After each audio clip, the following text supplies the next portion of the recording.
Have you ever started a new role and felt like something is pushing you back, but you couldn't name it clearly? Or you were starting some new initiative, launching some new product maybe, just to receive the huge resistance that you couldn't even anticipate before? In such situations, our leadership focus usually goes to that new thing which we are starting, to that new position, to that new initiative. We try to see what's wrong with that. But systemic leaders are asking different questions. Systemic leaders are asking, what was there before? And was that truly acknowledged? Order creates conditions where lively work is possible. Without order, there is no flow. It is very easy for us to define the order in the family. We know who was the firstborn, the second, and so on. In the organizations, it is a bit more complicated. We have different orders. One is this order of seniority, who came first, and then is the order of seniority in the sense of experience, knowledge, skills. Then we have order hierarchically. Then we have order of, are we doing the core business or we are in the supporting functions? So yes, the situation in the organizations is not just that we are having one order, but there are more of them. Still, we need to respect all of them.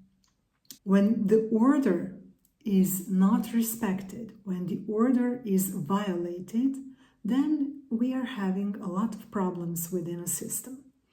Usual symptoms when the order is disrupted is that we have mistrust, that we have some strange feeling like that something's fishy in that organization, then cultural clashes, high turnover rate, and this can also be a huge resistance to leadership. Importance of order is in that system doesn't forget. System always remembers who was there before and what was happening before. And we need to show our respect toward that in order that we continue living nice in that system. So, if we just go quickly and see a few cases, what is important? Founders, they're of the most importance because without them, there would be no system. Then, when we are thinking about older employees or the new employees, the older employees have priority. Then, let's see what's happening when we have something that is now modern, rebranded new identity of the company. If that rebranded new identity was based on the old identity that was fully respected, then that new identity can thrive. But if that new identity was not based on the old one, but was made against the old one, and where the old team who was doing that was not respected, then the new identity can have quite some problems. System will always try to introduce the order back. So system will always try to rebalance if we are following the order. It is important that we are also asking ourselves and other in our system if they are on the right place within the system. The easiest way how you can check if you are on the right place in the system is that you ask yourself, is that position, is that role giving you strength? If it is, then great, you are on the right place. But if that role where you are is draining you, then there are quite some things which I suggest you to investigate a bit deeper and a bit more.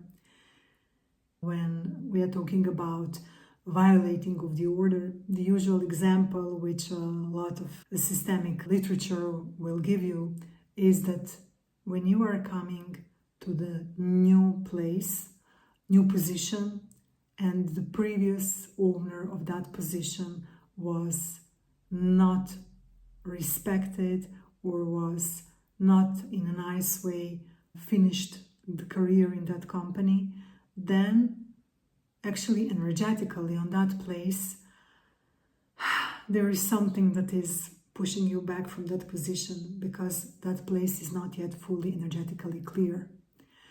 And important is that if you want to really have the fresh start, that you find out who was there before and how that story ended. And if that story didn't end well, then you could also have quite some problems, because the system is doing some balancing. Systemic leadership is really about respecting all those that came earlier, helping each person to find their rightful place in the system, and seeing where the order is maybe disrupted, and then we can gently try to restore that order. But whenever we want to do something new, to move on, it's of crucial importance, really, that we acknowledge all what was there before. Because if we acknowledge all what was there before, if our position is giving us strength, that means that we are in the right position. And when we are in the right position, in the right time, with the right relations, acknowledging everything that was up to that moment, then we have strength, we have clarity, and we have trust, and that's all that we need. Years ago, I was part of the leadership team of a company that was successful, established, had quite some history. In one moment in time, we were bought by the smaller company, younger company, and the owner and the leadership team of the new company were very bold, having their vision and ideas how to just move on to the future. Over the night, actually everything changed for us, for the old company, employees and leaders. Of course, the name of the company changed. The history of the company changed, because on the official website you could just read about the history of the new company. Then the majority of the leadership team were coming from the new company. And it was really very strange for us as leaders at that time, because we were grieving for the old period of time when we were the leaders and everything was nice and we were running the business successfully. Now we have the new leaders who do not trust us, who are erasing our history, and who want that we trust them. It was really a tough merger. And yes, our resistance was really visible. Maybe we were even rebellious. There were a lot of meetings, a lot of sessions in which the new leadership was trying to make us to forget what it was in the past and to start on the clean slate and to start to move to the new future. But that was much more easier said than done. And there were a lot of issues going on during that merger. And now, when I know about systemic leadership and systemic thinking, I fully understand what was happening at that time. The main problem was that the new management team wanted to create the new future without actually really considering all what was happening before, without giving a lot of space to all that and all the people that were making that company to the moment when they bought it. And another problem that I see today was that they were not trusting us as a leadership team there because they were putting their managers and their leaders, and we needed to report to them, at least for some period of time, until we proved that we really have skills and seniority and that we can take it over. And from one side, they wanted us to trust them, but they were not trusting us. In the systems, when you want to forcefully do something, that's not working. That is creating even more response in that negative way which you do not want. So I learned during that merge, which was really hard, the lesson that today I'm saying to the people that I'm advising how to do it. It is really needed to look at the things from the systemic point of view, to make a lot of space, to really recognize everything that was done in the past, everything what was there before. And based on that, then to do some handover, some bridge, some crossing to the new vision that you are creating. But without respecting that, erasing that, cutting that, will not make it. You will have a lot of issues.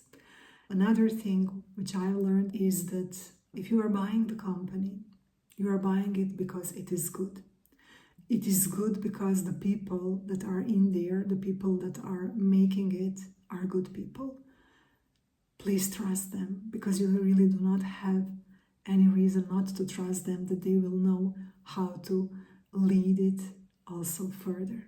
I chose this example to show you what's happening when the order is violated. And in this story we had quite some violations, because it was the big company bought by the small company, it was the old company bought by the young one.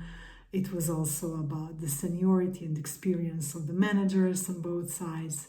So yes, when we are violating orders, then we are having consequences. And the most important point from this story is that you cannot create the thriving future unless the past is really respectfully included, fully included. The story I've told you shows up the myth that we can find almost everywhere, especially in the moments of change. And that myth is, let's forget about the past, let's just move on and everything will be okay.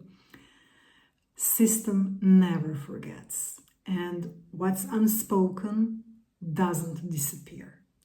So when we are trying to ignore some past, that doesn't actually liberate the system.